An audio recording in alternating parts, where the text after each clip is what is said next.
사랑이라는 단어만큼 참 감동적이고 가슴 떨리는 그런 표현이 또 있을까요? 사랑한다, 사랑해, 사랑합니다. 이거 참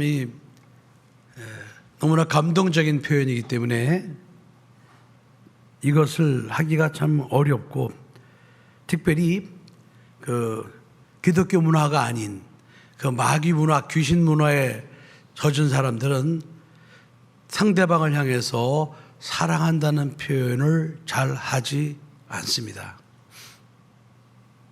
그러니까 우리 민족만 해도, 우리 민족이 지금 기독교가 들어와서 이렇게 퍼지기 전까지는 우리가 다 귀신 문화, 마귀 문화에 젖어 살았기 때문에 이렇게 나는 당신을 사랑합니다, 이런 사랑한다는 이 단어를, 표현을 잘 하지 못해서 지금까지도 지금 연세 드신 분들은 지금 자기 아내에게도 사랑한다는 말을 하기가 쑥스러워서 지금 못하고 있습니다.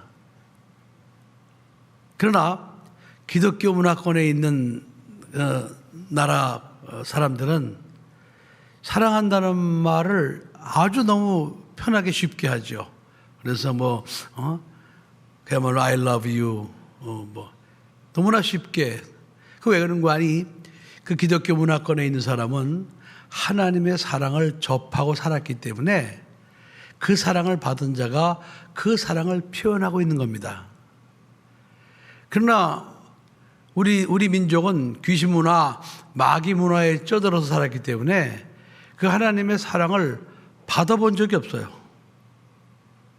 그러니까 사랑을 받아보지 않았는데 어떻게 사랑한다고 하겠습니까? 가족 중에도 마찬가지예요. 이제 부모로부터 사랑을 많이 받고 사랑한다는 표현을 많이 듣고 자라는 아이들은, 그 아이들은 사랑한다는 말을 잘하고 또 남을 사랑할 줄 압니다. 근데 가정에서 부모로부터 사랑을 받지 못하고 자라난 사람들은 그 사랑한다는 말도 쑥스럽고 또 사랑을 또 행동으로 옮기는 것도 굉장히 어색합니다.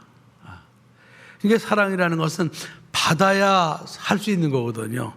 사랑은 사랑 받은 사람이 표현하고 행동할 수 있는 게 바로 사랑입니다. 그래서 결혼 대상자를 구할 때 그 집안을 이렇게 볼 때 그 집안이 사랑을 많이 주는 집안인가 아닌가, 그런 것들을 보는 게 아주 그 결혼 대상자를 만나는 조건에 있어서 굉장히 귀한 겁니다. 근데 이제 그런 것들은 이제 별로 잘 이렇게 귀하게 여기질 않고 소중히 여기질 않고 그냥 자기 눈에 콩깍지만 끼우면 그냥 무조건 결혼해야 되는 게 오늘날의 그 결혼 풍습이 되고 말았는데, 참 그래서 오늘도 보면은 나이 든 가정에 보면 그 아내가 자기 남편한테 그렇게 당신 나 사랑하느냐, 이런 것을 묻는 것을 이렇게 볼 수가 있습니다. 그러면 이제 그때라도 좀 나 사랑하지, 그렇게 대답하면 좋은데 그 사랑이란 두 글자가 잘 안 나와요. 에이 그런 걸 물어, 보면 몰라? 이런 식으로 그 사랑이란 두 글자가 그렇게 표현이 되질 않습니다. 어색한 거죠. 해보질 않아가지고 참 그 생활 속에서 나타나는 게 사랑이라는 표현 같아요. 자, 여러분, 제가 지금 미리 말씀드린 것처럼 사랑은 하나님의 것이에요. 하나님의 성품이에요. 하나님으로부터 온 거예요. 그러니까 하나님을 믿는 사람들은 그 하나님의 사랑을 받았기 때문에 그 사랑을 갖다가 이렇게 표현할 줄 알아요. 그런데 하나님은 사랑이거든요. 그 하나님의 사랑을 받지 않은 사람들은 사랑이 뭔지 몰라요. 그러니까 사랑이 뭔지 모르니까 사랑에는 표현조차 못하는 것이죠. 할 수가 없어요. 이게 무슨 사랑이 뭔 줄 알아야죠. 사랑을 받아봤어야 그걸 표현하죠. 그래 평생 부부가 살면서 죽을 때까지 남편으로부터 사랑한다는 말 한마디도 못 듣고 죽는 세상 떠나는 사람들도 꽤 있을 것 같아요. 그죠? 우리 이경림 권사님, 이진우 집사님한테 사랑한다는 말 들어보셨습니까? 예? 못 드셨어요? 예. 가셨어요. 천국에 가셔서, 그러니까 안수 집사님이었거든요. 우리 이진우 집사님이.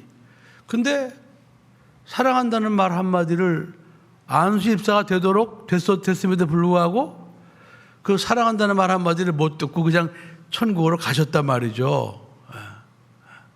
이렇게 이게 참 이 사랑이라는 말이 흔한 말 같지만은 실제로 사랑이라는 말을 듣고 사는 사람은 그렇게 많지 않다.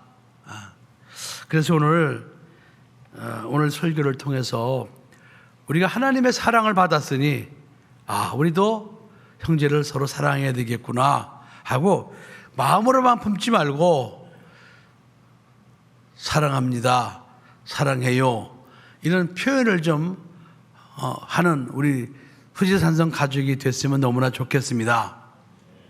사랑합니다.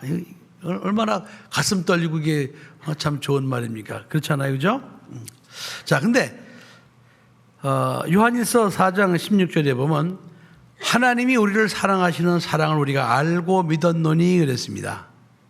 그러니까 하나님이 우리를 사랑하시는 그 사랑을 알고 우리가 믿었다는 거예요. 그러면서 하나님은 사랑이시라 그랬습니다. 그러므로 하나님의 사랑 안에 거하는 자는 하나님에 거하고 하나님 안에 거하고 하나님도 그 안에 거하시느니라. 그러니까 하나님의 사랑을 알고 하나님의 사랑을 받은 자가 그 사랑을 알고 그 하나님의 사랑 안에 거한다는 거예요. 그러니까 하나님의 사랑을 알지 못하는 사람은 하나님 안에 거하는 게 좀 불투명하다 뭐 이런 말씀 아니겠습니까? 그래서 하나님의 사랑을 알고 하나님의 사랑 안에 거하는 것이 이렇게 정말 중요한 것이구나. 그런 사실을 오늘 좀 우리가 하나님 말씀을 통해서 깨달았으면 좋겠습니다. 자, 오늘 어떤 율법사가 예수님 앞에 나왔어요. 율법사는 율법 박사입니다. 율법 박사, 율법을 가르치는 사람. 그런데 그 율법사가 예수를 이제 그 시험하여 가로되 그랬어요. 시험하는 거예요. 선생님, 내가 무엇을 하여 영생을 얻으리까? 그랬더니 예수님께서 율법에 뭐라고 써 있더냐? 이렇게 예수님이 답하셨습니다. 그랬더니 이제 그 율법사가 네 마음을 다하며 목숨을 다하며 힘을 다하며 뜻을 다하여 주 너희 하나님을 사랑하고 또한 네 이웃을 네 몸과 같이 사랑하라 했나이다 그랬습니다. 그랬더니 예수님께서 야, 너 좀 알긴 잘하는구나. 알긴 잘 알아. 근데 너 이를 행하라. 근데 보세요 여러분, 이 율법사가 하나님은 이제 자기가 마음을 다하고 목숨을 다하고 뜻을 다해서 하나님을 사랑한다고 말할 수 있어요. 왜냐하면 율법사니까 율법을 지키려고 노력하지 않았겠습니까? 그런데 이 사람에게 한 가지 결여된 것은 무엇인가 하니 그와 같이 네 이웃을 네 몸과 같이 사랑하라. 이것에는 분명히 약할 수밖에 없다 이 말이에요. 율법사니까 자기 율법사인데 근데 예수님께서 이를 행하라. 그랬더니 이제 조금 찔린 거예요. 행하라. 그랬더니 그것도 묻습니다. 그러면은 도대체 내 이웃이 누구니까 내 이웃을 내가 사랑해야 될 이웃이 누굽니까? 하고 물은 거예요. 그랬더니 예수님께서 이제 한 비유를 들으시는 겁니다. 오늘 이 강도 만난 사람을 갖다가 도왔던 선한 사마리아인에 대한 말씀은 이것은 비유예요. 이건 비유. 이것은 일어났던 팩트 사실이 아니었고 이것은 비유입니다. 지난주에 누가복음 16장에 부자와 거지 나사로는 그건 비유가 아니라 그건 사실이라고 그랬죠. 그 사실인 이유가 뭐라고 그랬죠? 사실인 이유가 나사로 좀 이렇게 좀 그러니까 목회자는 같은 설교를 계속해야 돼요. 한 10번을 하면 아마 그제서 좀 알아들을 것 같아요. 그러니까 제가 이제 언젠가 한번 같은 설교를 계속 할 때가 있을지도 모르겠어요. 거지 나사로, 그 나사로라는 이름의 사람이 있었기 때문에 그것은 비유가 아니고 사실적인 이야기를 했다 이 말이에요. 그것은. 그럼 오늘은 뭐 보면은 이제 제사장 또는 레위인 또는 사마리아인, 강도 만난 사람 이렇게 나같이 실명이 거론되고 있지 않아요, 그죠? 그래서 이것은 예수님께서 이 율법사를 갖다 깨우치기 위한 하나의 비유를 들으신 거구나라고 여러분들이 알고 들으시면 되겠습니다. 자, 지금 어떤 사람이 예루살렘에서 여리고로 내려가다가 강도를 만났어요. 자, 그럼 이 사람은 이스라엘 백성이겠습니까? 아니면 이방인이겠습니까? 에? 아마 이스라엘 사람일 거예요. 왜 그런 거니? 그렇지 않으면 예루살렘을 갈 리가 없어요. 예루살렘은 해발 800고지의 높은 산악지대에 있습니다. 근데 여리고는 이제 그 밑으로 이제 이렇게 동쪽으로 쭉 계곡 따라 내려오면 이제 사해바다, 갈릴리 바다 이렇게 그 해발 마이너스 200m로 내려가는 곳이기 때문에 그래서 이제 아주 그 근처에는 강도도 많이 있고 그래서 이 사람이 내려가다가 강도를 만나가지고 다 옷도 벗기고 또 맞아 죽게 됐죠. 근데 그 길을 제사장이 그 길을 가다가 그 강도 만난 사람을 봤어요. 근데 이제 피하여 버리고 간 겁니다. 그냥 어휴 저거 뭐야? 그러고 이제 그냥 못 본 걸로 해 이러고 이제 지나갔겠죠. 근데 그 다음에 또 레위 사람이 또 지나가다가 그걸 똑같이 봤어요. 그 사람은 똑같이 아유 못 본 걸로 해 이거 못 본 거야 이러면서 지나가지 않았겠습니까? 근데 여러분 여기서 오늘 제사장과 왜 레위인이 나옵니까? 이 사람들은 하나님의 성전에서 하나님을 섬기는 사람들이에요. 이 사람들 입장에서는 자기 나름대로 우리는 하나님을 사랑해. 하나님을 사랑한다고 하는 사람들이거든요. 그래서 이 제사장과 레위인이 나온 거예요, 여러분. 제사장과 레위인이 나빠서 오는 것이 아니라 하나님을 사랑하는 대표적인 인물들로 나온 거예요. 그런데 그 다음에 이제는 어떤 사마리아인이 또 등장하죠. 사마리아인은 성전에서 그들이 제사를 주관하거나 그런 사람이 아니고 오히려 이스라엘 백성 중에서 버림받은 이스라엘 백성이에요. 저 북쪽에 그 전에 아수르에 의해서 포로로 끌려갔던 저 북이스라엘 여로보암을 따라서 저 올라갔던 그 북이스라엘 사마리아인, 그래서 남쪽 유대 사람들은 특히 예루살렘에 사는 사람들, 이런 사람들은 저 북쪽에 있는 사마리아인들을 갖다가 같은 동족으로 취급을 하지 않습니다. 그런데 그렇게 취급당하지 않는 사마리아인이 여행하는 중에 그 강도 만나는 사람을 보았는데 그 사람은 그 강도 만나는 사람을 보고 불쌍히 여겼다고 그랬습니다. 오늘 33절에 보면 어떤 사마리아인은 여행하는 중 거기 이르러 그를 보고 불쌍히 여겼어요. 아니 어떻게 저 사람이 어디 저런 일 당했지? 그런데 그 불쌍히 여기는 마음으로 끝난 것이 아니라 그 불쌍히 여기는 마음이 행동으로 옮겨진 거예요. 가서 기름과 포도주를 그 상처에 붓고 싸매고 자기 짐승에 태워 주막으로 데리고 가 돌봐주고 이튿날에 데나리온 둘을 내어 주막 주인에게 주며 이 사람을 돌봐주세요. 돈이 더 들면 내가 돌아올 때 갚겠나이다. 이렇게 완전히 이 사람은 그 강도 만난 사람을 갖다가 불쌍히 여겼어요. 그 불쌍히 여기는 마음이 사랑하는 마음이에요. 그래서 그 강도 만난 사람을 갖다가 지극정성으로 돌봐주고 치료를 돕고 그래서 사랑을 베풉니다. 그랬더니 이제 예수님께서 그 말씀을 하시고 네 생각에는 이 세 사람 중에 누가 강도 만나는지 이웃이 되겠느냐? 그랬더니 이제 그 얘기를 들은 그 율법사가 네, 자비를 베푼 자입니다. 그래? 너도 가서 이와 같이 네 이웃을 사랑해. 이렇게 말씀하신 거거든요. 네 이웃 사랑해. 근데 이제 가만히 보면요, 이렇게 제사장과 레위인이 등장해가지고 강도 만난 이웃을 보고 모른 척하고 지나가는 것도 좀 이해가 돼요. 오늘날도 보면요, 이 제사장이라고 이 성전이라는 사람들이 하도 받고만 살다 보니까 이 고맙다는 말, 뭐 이런 말을 잘 안 합니다.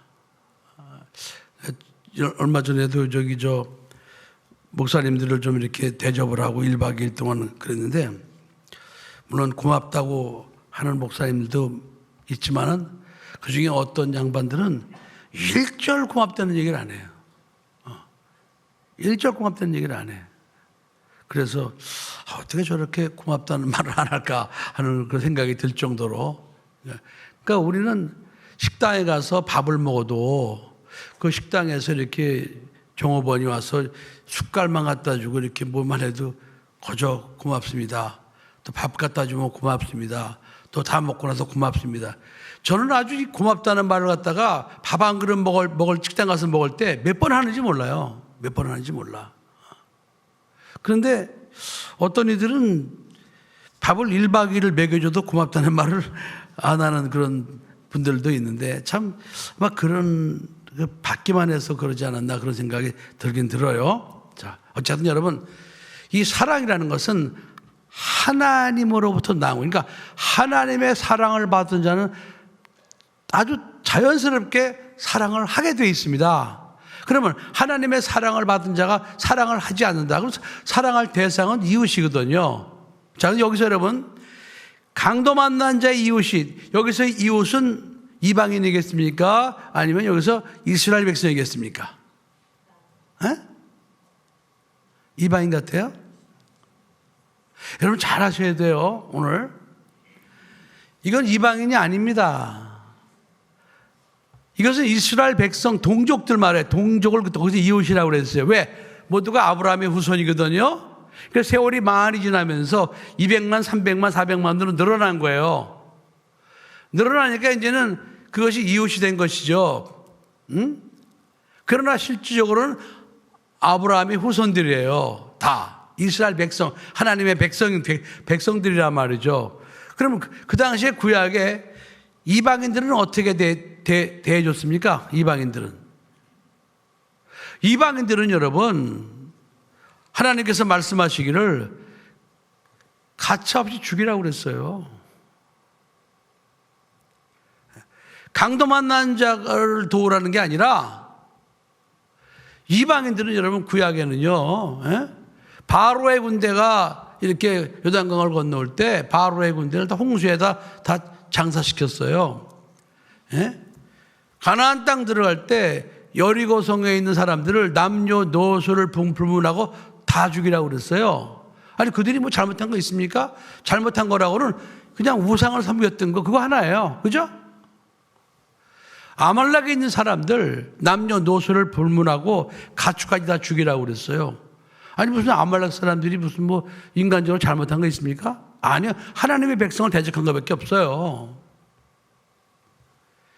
그러니까 여러분들이 구약의 이웃이 누군가를 알아야 돼요. 구약의 이웃은 이방인이 아니고 이스라엘 백성들이다. 알겠습니까? 자, 이제 예수님께서 오셔서 우리를 위해서 십자가에 못 박혀 피 흘려 죽어주셨습니다. 하나님의 사랑을 나타내셨어요. 그러면서 그때부터 이제 하나님께서 말씀하시는 거예요. 그때부터는 네 형제를 사랑하라 이렇게 나오는 거예요. 형제. 그 형제의 조건은 뭡니까? 한 아버지 밑에 태어나야죠. 한 피를 물려받아야죠. 이게 형제예요. 그러니까 하나님께서 지금 우리에게 원하시는 사랑이라는 것은 예수 그리스도를 믿은 형제들 안에서 너희들이 지금 이런 선한 사마리아인처럼 사랑을 해야 된다 이렇게 말씀하시는 거예요. 그럼 지금 예수님이 이외에 이방인들은 또 뭡니까? 이방인들은 원수입니까? 물론 이방인들이 영적으로 원수는 원수죠. 마귀의 종이니까. 그러나 그 이방인들은 우리가 구원해야 될 원수예요. 우리가 사랑해야 될 원수라 이 말이에요. 근데 그들을 향한 사랑 중에 제일 중요한 사랑이 뭐냐? 영혼 구원이에요. 영혼 구원. 그 영혼 구원하기 위해서 우리가 먼저 해야 될 게 뭐가 있겠습니까? 복음 전파예요. 로마서 10장 17절에도 믿음은 들음에서 나고 들음은 그리스도의 말씀으로 말미암다 그랬습니다. 그러니까 복음을 구원받기 위해서는 반드시 복음을 들어야 돼요. 전하는 사람의 복음을 들어야 돼요. 그러니까 자기가 혼자서 무슨 성경을 자기가 혼자 불신자가 읽다가 성경을 통해서 그가 구원받는 거 아닙니다. 성경 그렇게 말씀하고 있지 않아요. 여러분 성경은 불신자들을 위해서 읽으라고 주신 거예요? 하나님의 백성 또는 예수 믿는 사람을 읽으라고 주신 겁니까? 성경은 불신자들을 읽으라고 주신 게 아니에요. 하나님을 믿지 않는 사람들은 성경을 읽질 않아요. 그러니까 성경은 하나님을 믿는 사람들 또 예수 그리스도를 믿은 사람들을 읽으라고 주신 거예요. 그러니까 예수 그리스도를 갖다가 믿을 때는 성경을 통해 믿는 게 아니에요, 여러분. 불신자들은 먼저 믿은 사람이 전하는 복음을 듣고 그들이 그 들은 복음을 가지고 예수를 믿어서 그 이후부터 성경을 보는 거예요. 이해가 되세요, 여러분? 그 이후부터 성경을 보는 거예요. 그러니까 우리가 이 땅에 살면서 이제 하나님께서 지금 신약시대 이웃이라는 것은 우리 예수 믿는 형제들을 말하는 것이구나. 그런 사실을 알고 우리가 형제를 네 몸과 같이 사랑을 해야 될 것이고 그러면서 지금 불신자들은 우리가 구원해야 될 대상이구나. 그래서 그들에게 있어 가장 귀한 사랑은 뭐냐? 구원하는 거예요. 구원하는 거예요. 그러니까 구원하기 위해서는 일단 먼저 복음을 전해야 그들이 전하는 복음을 듣고 구원을 받을 수가 있는 겁니다. 그것이 아니고 만일에 가령 그냥 불쌍한 사람이다 그래서 우리가 그 사람에게 돈을 준다든지 먹을 걸 준다든지 하는 것은 그것은 일반적인 하나님을 모르는 사람도 양심의 행위로 할 수 있는 일이에요.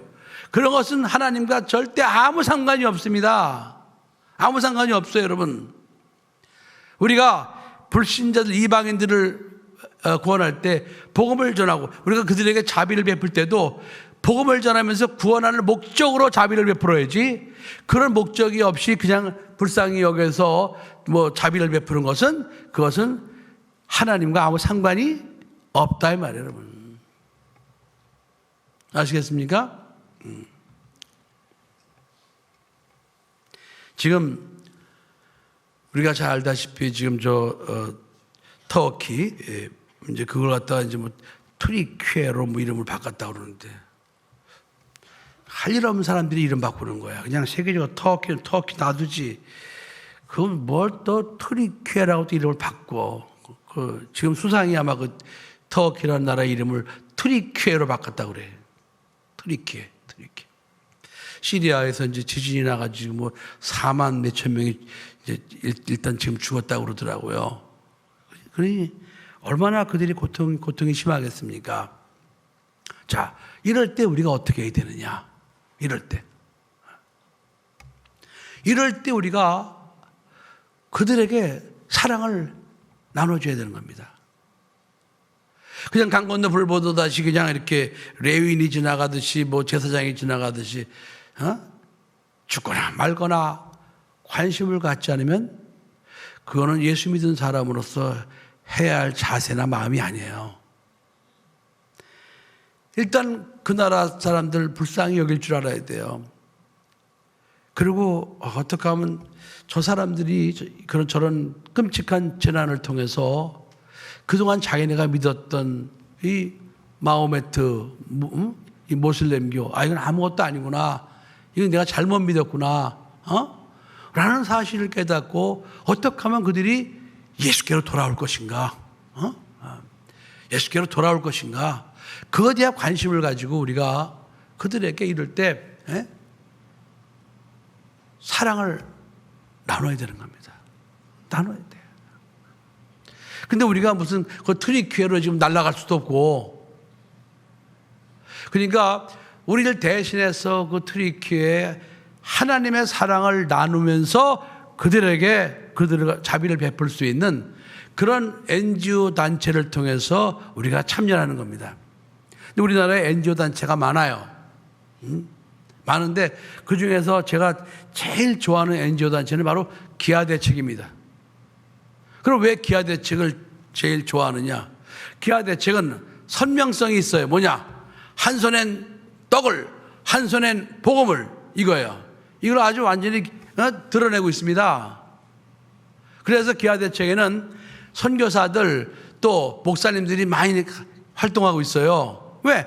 한 손엔 떡을, 한 손에는 복음을, 두 가지니까.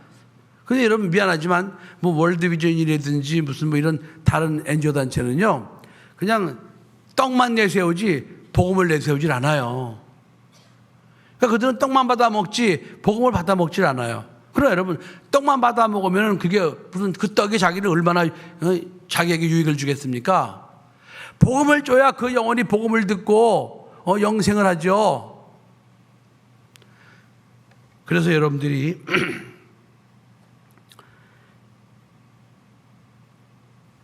기아대책에다가 여러분들이 이 트리키에 시리아 재난 구호를 위한 좀 그 후원금을 좀 보내세요. 제가 이제 나중에 기아대책 트리키아 시리아 그 구호 보내는 규자번호를 제가 단톡방에 띄워드릴 테니까 다만 얼마든지 십시일반으로 다만 얼마든지 이렇게 보내서 모여지면은 기아대책에 있는 그 재난팀이 가서 직접 가서 그들에게 거기 현지 선교사들하고 힘을 합쳐서 복음을 전하면서 그들에게 하나님의 사랑을 나누게 될 것입니다. 아멘. 그래서 우리가요 정말 이 사랑을 베푸는 것도 목적은 영혼 구원이에요.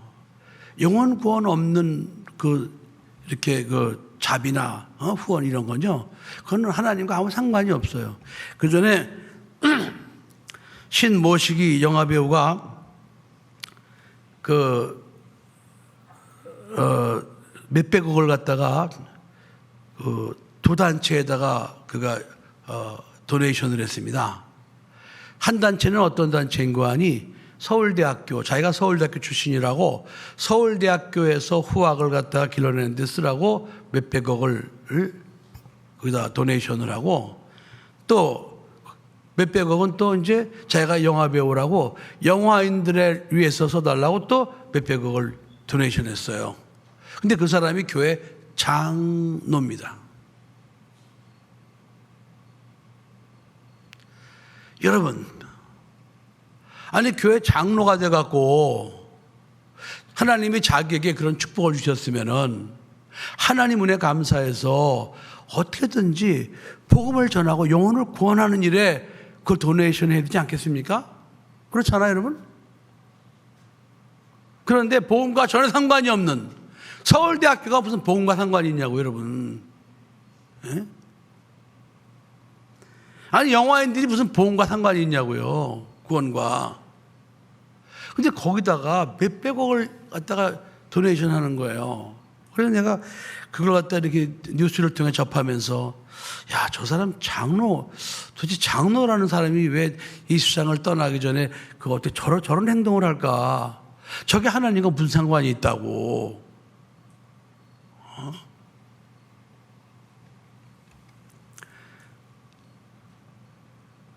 여러분, 그래요, 안 그래요?